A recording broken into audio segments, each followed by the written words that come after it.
Saudi আরবের রাজধানী রিয়াদে দুই নারীকে হয়রানির অভিযোগে ৭ জনকে আটক করেছে দেশটির পুলিশ। পাবলিক প্লেসে অভিযুক্তরা নারীদের হয়রানি করছিল।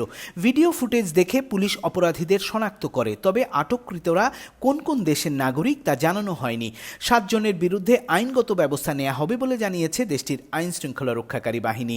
উড়ন্ত ট্যাক্সির সফলভাবে পরীক্ষামূলক চক্কর দিয়েছে দুবাইয়ের আকাশে। সম্পূর্ণ বৈদ্যুতিক এই এরিয়াল ট্যাক্সি পরিবেশ বান্ধব নগর পরিবহনের ক্ষেত্রে একটি নতুন মাইল ফলক হবে বলে মনে করছে দেশটির সরকার। এতে যাত্রার সময় কমাবে, জীবনের মান উন্নত করবে এবং টেকসই উন্নয়নের পথে এগিয়ে নেবে। জুবি এরিয়াল নামের এই উড়ন্ত ট্যাক্সি ক্যাব আগামী বছরে দুবাইয়ে চালু হবার কথা রয়েছে। 10 লক্ষ মাদকের বড়ি সহ এক সন্দেহভাজনকে ধরেছে কুয়েতের পুলিশ। কুয়েতে পুলিশ জানিয়েছে আটক ব্যক্তি জাল কাগজপত্র দিয়ে কুয়েতের নাগরিকত্ব নিয়েছিল। গোপন এক অভিযানে মাদকের বড়ির চালানো আটকে দিয়েছে পুলিশ।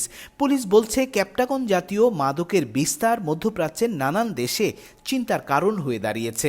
বাহরাইনের তাপমাত্রা 30 জুন 47 ডিগ্রি সেলসিয়াসে পৌঁছাবে বলে জানিয়েছে দেশটির আবহাওয়া দপ্তর।